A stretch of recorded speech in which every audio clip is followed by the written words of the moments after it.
Okay, wow, I have not filmed in this location in a while, so welcome back to my desk area. I don't know if it's a quarantine thing right now, but I've been having some really good conversations with friends recently on FaceTime, social distance hanging, and as always, a lot of conversations about relationships, about people having epiphanies and realizations during quarantine regarding their relationships have really surfaced and really been at the forefront of the conversations that I've been having. So I've had this idea for a while in terms of video series, but it's really come back into fruition in terms of what I wanted to share. And I want to make a relationship red flags series. I personally have been through a decent amount of relationship red flags, undoubtedly with a side of denial while experiencing them. But as always, I'm going to take experiences from my friends, my social circle as well, just to make sure that I'm speaking to as many experiences as possible. Pairing the fact that I've been talking to a lot of friends about these topics, I've also gotten a lot of requests over the last year or so of me making videos of people wanting me to talk about specific issues in a relationship, and I feel like this series will really encompass all of those requests that I've been so terrible at responding to. I'm so sorry. But I thought instead of combining it all into one video, I would just speak on one thing per video so that I don't have to worry about structuring it really well. This is for me, not for you. Also, disclaimer, I feel like I have to say this, but just because I'm listing an issue that you may experience in your relationship in one of these videos does not necessarily mean that means you should break up with that person, that means that person doesn't love you, etc. It's just things that I've experienced in the past or my friends have experienced that I've deemed to be a potential red flag and something that you may want to be more aware of, and also potentially something that you may want to combat as a couple to help better your relationship as a whole. I also think that alongside the red flags that I've experienced, I've also experienced signs and traits of a healthy relationship, and so pairing those two things together, I'm really seeing where things differ and contrast, at least gives me some insight on what should or could be happening as opposed to those red flags, if that makes sense. So let's just get started on our first red flag, which is constantly seeking affirmation. I'm sure many of you have heard of the 5 love languages, and for sure words of affirmation is definitely one. And let's be real, we all want to hear our significant others, the people that we love, tell us how much they love us. But I think there's a difference between appreciating words of affirmation and not being able to function without affirmation. Let me paint you a picture. Let's say significant other A here is minding their own business day in, day out, doing what they do,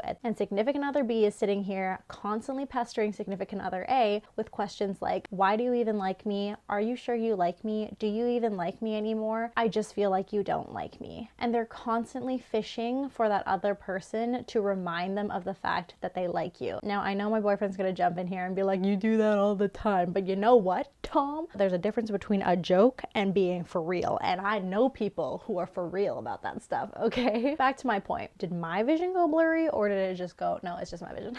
Everything's fine. Wait, what? Is it?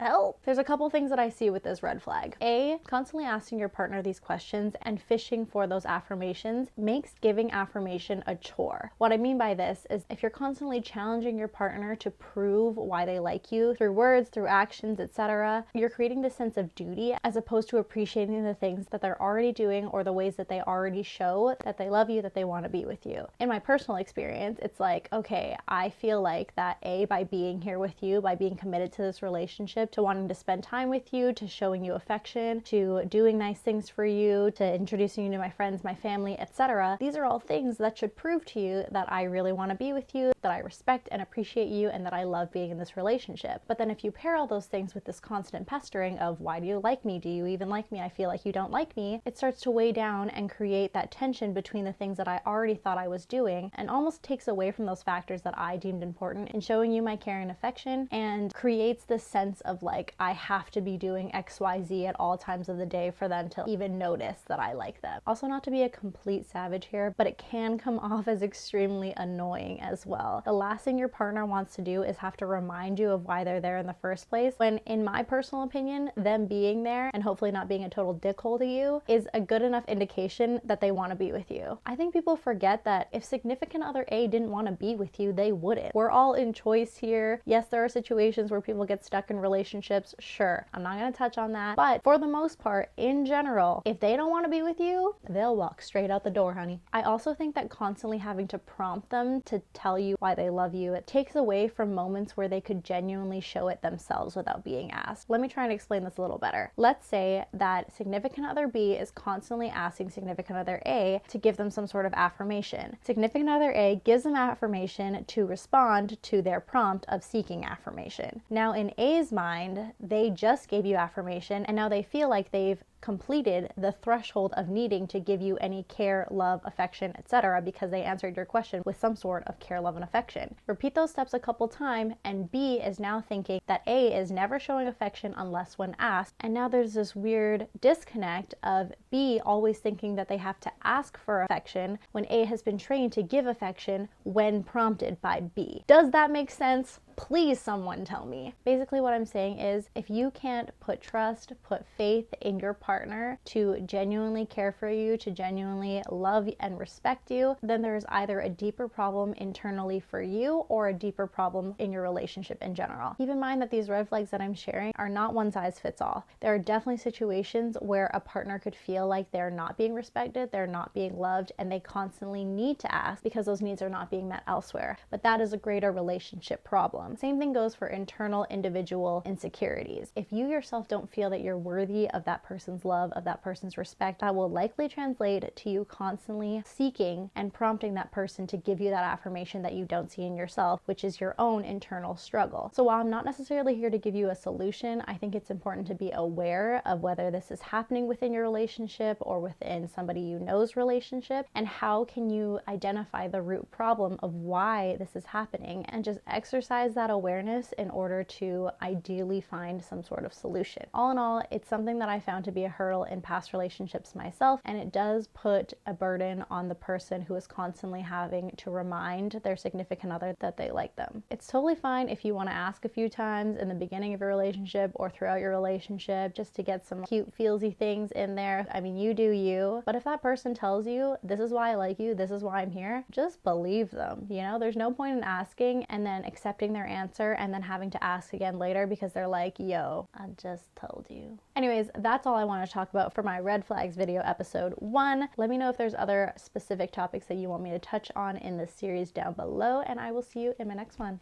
See ya.